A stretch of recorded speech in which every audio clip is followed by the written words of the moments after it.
Jadi tagar kabur aja dulu itu. Yang lagi rame ini.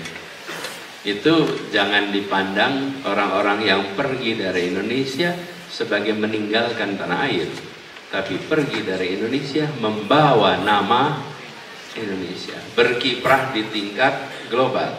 Kiprahnya di mana? Assalamualaikum warahmatullahi wabarakatuh. Alhamdulillah, alhamdulillahilladzi arsala rasulahu bil huda wa dinil haq liyudhhirahu 'ala dini kullihi wa kafa billahi shahida. Asyhadu an la ilaha illallah wa asyhadu anna Muhammadan abduhu wa rasuluh. Allahumma shalli wa sallim wa barik ala sayyidina Muhammad wa ala alihi wa ashabihi ajma'in. Andika dan teman-teman semua di sini, para mahasiswa yang sedang berada di pengasingan jauh dari tanah air, tapi yang jauh itu hanya badannya, hati dan pikiran selalu berada di Indonesia.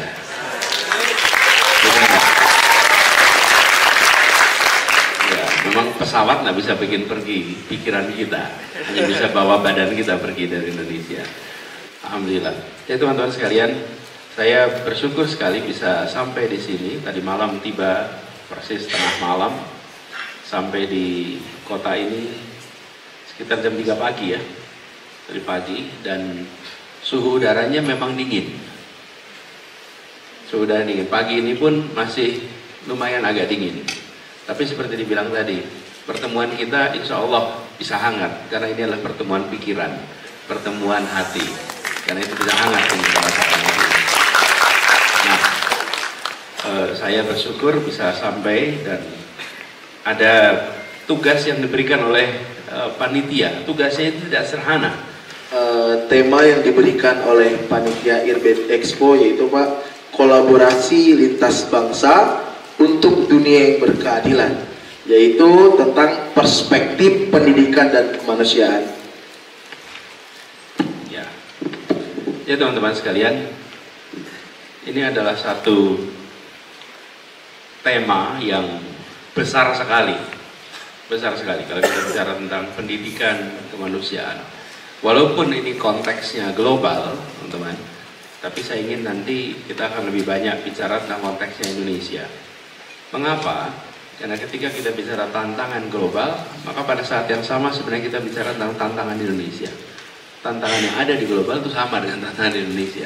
Bicara ketimpangan, di kita ini ketimpangan luar biasa. Ketika kita bicara tentang kualitas, disparitas kualitas, maka disparitas kualitas juga luar biasa. Nah, di awal saya ingin sampaikan catatan itu. Lalu kalau boleh tunjukkan slide ketiga. Ini teman sekalian. Yang paling kanan adalah kenyataan yang sedang kita hadapi sekarang.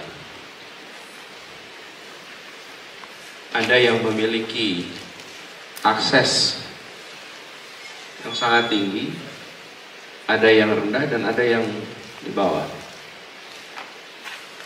Yang kita sering lakukan adalah memberikan equality.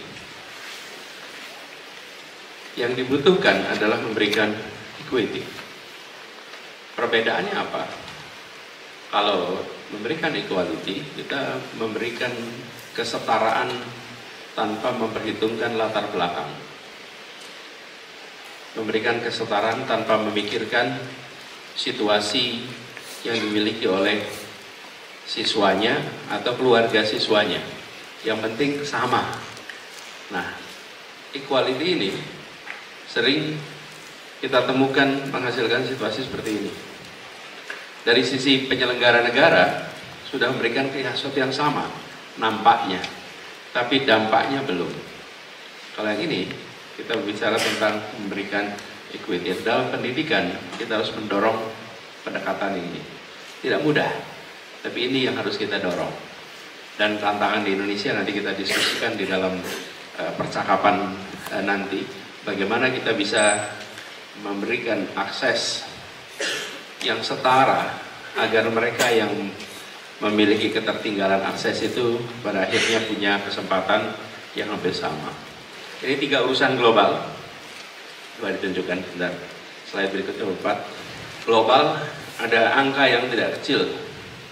258 juta anak tidak bisa bersekolah.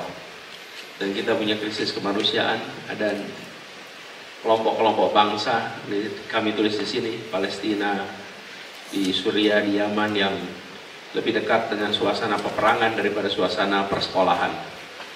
Dan ini adalah tantangan besar yang kita hadapi saat ini. Kemudian tantangan ketiga adalah minimnya kolaborasi global untuk pengembangan pendidikan. Negara maju punya sumber daya, negara berkembang punya kebutuhan, tapi kolaborasi tidak terjadi. Pendidikan masih bisa dibilang agenda yang munculnya di tingkat domestik. Kesehatan sudah menjadi agenda yang sering ditangani secara lintas negara kolaboratif. Tapi pendidikan belum. Padahal keduanya sama-sama bicara tentang human capital. Dan inilah yang sebenarnya kita perlu dorong ke depan. Lalu apa peran yang bisa dilakukan? Kami lihat ada 3. Kita tahu bahwa pendidikan ini membuka akses dan peluang. Teman-teman semua yang di sini, teman-teman bisa menyaksikan siapa dididik apa, menentukan siapa duduk di mana. Kalau naik mobil saja, Anda naik mobil, ada yang mengemudikan mobil itu. Yang membedakan antara yang duduk di depan sebagai pengemudi dan yang duduk di belakang sebagai yang dikemudikan semata-mata karena kesempatan pendidikan. Bukan sukunya, bukan bangsanya, bukan makanannya, tapi kesempatan pendidikan. Yang kesempatan pendidikannya lebih tinggi, kecenderungannya akan duduk di kursi belakang. Yang kesempatannya lebih rendah akan cenderung duduk di depan. Itu, dan Anda datang ke restoran, Anda datang ke yang dilayani dan yang melayani, faktornya adalah pendidikan. Jadi bagaimana itu menjadi faktor yang luar biasa. Lalu yang kedua, pendidikan ini membentuk kepemimpinan masa depan. Hari ini teman-teman dari tadi disebut sebagai agent of change. Agent of change itu bukan hanya besok, tapi sekarang. Karena itu saya sering sebut teman-teman mahasiswa ini, teman-teman muda, punya 2 peran. Peran kekinian dan peran masa depan. Peran kekinian sebagai anak muda, Anda responsif atas kondisi yang ada di lingkungan kita. Peran masa depan, karena Anda belia, karena itu di masa yang akan datang Anda punya peran, dan itu sebabnya harus mengembangkan kompetensi, harus mengembangkan skill, harus mengembangkan jaringan, karena kelak peran akan dimainkan di kemudian hari. Oh teman-teman sekalian, Anda sedang berada di negeri yang jauh, hitungan kilometernya dari tempat Anda lahir. Dan ini kesempatan untuk membangun kerja bersama. Saya senang sekali tadi mendengar pidato Ketua Panitia. Asro, mana Asro? Wakil Presiden. Wakil Presiden. Wakil Presiden ya? Benar, Wakil Presiden. Jadi Presiden sama Gubernur, Pak. Saya lebih rendah, Pak. Kok nggak ada fotonya di atas ini?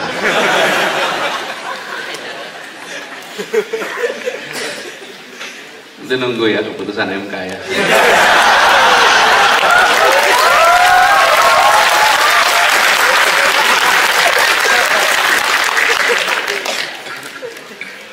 Sampai mana tadi?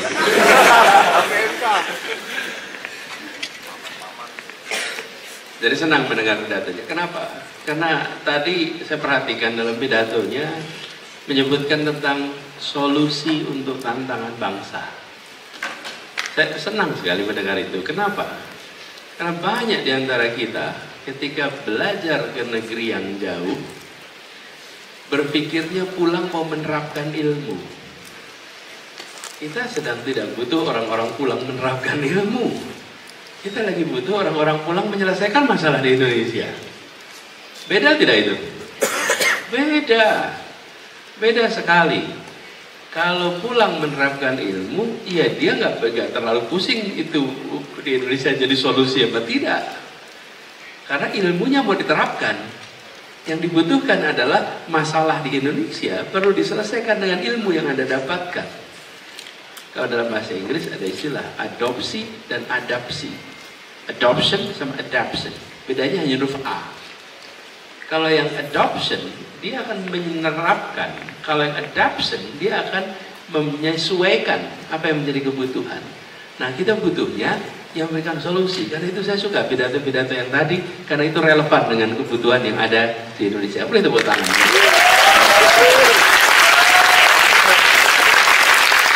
Karena kalau kita sekedar bicara menerapkan, teman-teman yang Anda pelajari di saat kuliah di negeri yang jauh ini bisa A, B, C, D, E, F, G. Ketika Anda kembali ke Indonesia, Anda ketemu dengan persoalan-persoalan yang perlu kombinasi A, B tambah Z yang Anda nggak pelajarin di sini. A, B tambah G yang nggak ada di sini. Jadi inilah teman-teman semua kenapa penting sekali. Nah, saya berharap, jadi teman-teman sekalian, salah satu keuntungan dari berada di tempat yang jauh dari tanah air, Anda bertemu dengan mahasiswa-mahasiswa lain lintas bangsa. Karena itu, inilah kesempatan untuk bicara tentang 3 aspek ini bersama-sama.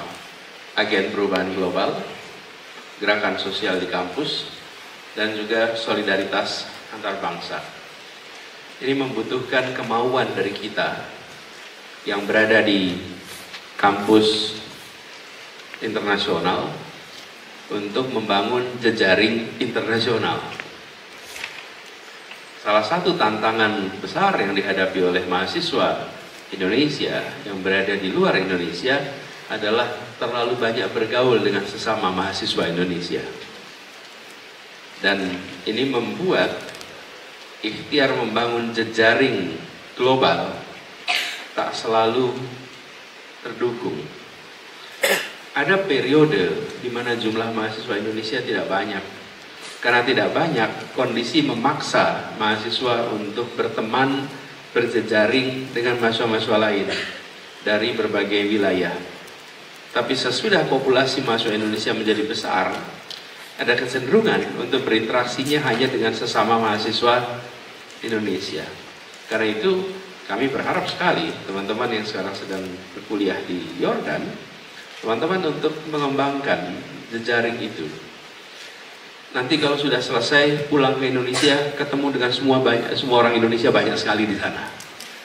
Anda pulang kampung nanti semuanya orang Indonesia di situ. Tapi mumpung Anda jauh dari kampung, bangunlah jejaring dengan mahasiswa-mahasiswa di luar Indonesia. Supaya apa? Supaya Anda nanti kiprahnya melampaui batas-batas geografis Indonesia. Sehingga Anda berkiprah di jajaran global.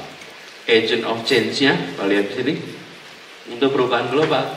Karena Anda bisa masuk di dalam orbit global, bukan saja orbit domestik. Jadi teman-teman sekalian, persoalan-persoalan yang kita hadapi domestik dan internasional, kalau bicara tentang pendidikan, tantangan tentang sosial hampir sama. Tapi kalau kita, teman-teman semua memiliki bekal untuk bisa berinteraksi di level global, maka teman-teman bisa mainkan peran itu bukan hanya di Indonesia, tapi juga di luar Indonesia sebagai wakil kita. Hal terakhir teman-teman, yang saya ingin sampaikan adalah terkait keberadaan kita di luar Indonesia. Keberadaan di luar Indonesia ini harus dipahami sebagai duta Indonesia. Apapun yang Anda kerjakan, Anda membawa nama Indonesia. Di ruang kelas, Anda wakil Indonesia. Di hadapan dosen, Anda wakil Indonesia. Di hadapan mahasiswa lain, Anda wakil Indonesia. Masuk ke warung, cari makan, Anda wakil Indonesia. 24 jam Anda di sini adalah duta Indonesia. Karena itu, meninggalkan Indonesia untuk belajar maupun untuk bekerja tidak boleh dipandang sebagai meninggalkan tanah air, tapi harus dipandang sebagai membawa nama Indonesia di kancah internasional.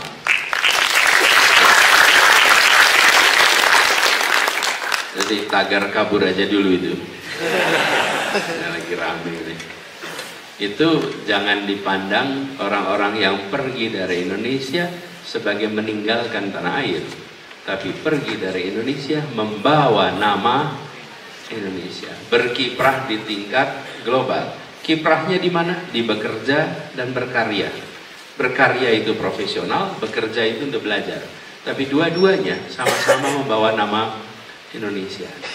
Dan teman-teman, kehadiran teman-teman itu akan meninggalkan bekas lintas waktu. Lintas waktu. Dan akan meninggalkan nama baik, bila yang dikerjakanlah baik, lintas waktu. Itu yang mahal dari kehadiran. Tidak itu sulit digantikan, teman-teman, dengan mesin PR. Kehadiran pribadi-pribadi mulia. Tadi saya berjumpa dengan Pak Rektor, Profesor Islam. Beliau menceritakan senang sekali dengan mahasiswa Indonesia, karena mahasiswa Indonesia ini serius ketika belajar, serius ketika kuliah, akhlaknya baik, sopan, dan pujian-pujian A, B, C, D, F, G. Betul ya, ini saya sama-sama teman-teman disebutkan di situ. Teman-teman, itu adalah kontribusi Anda semua dalam membentuk persepsi publik tentang Indonesia di masyarakat di kampus ini. Nah, jadi kehadiran Anda di sini membuat nama baik Indonesia menjadi terjaga. Nah, ini poin terakhir yang saya sampaikan, kita perlu jaga sama-sama supaya teman-teman semua yang di sini meninggalkan badannya, meninggalkan tanah air bukan karena semata-mata mau jauh dari tanah air, tapi justru di tempat ini menjadi duta dari Indonesia. Itu sebagai pembukaan. Terima kasih. Assalamualaikum warahmatullahi wabarakatuh.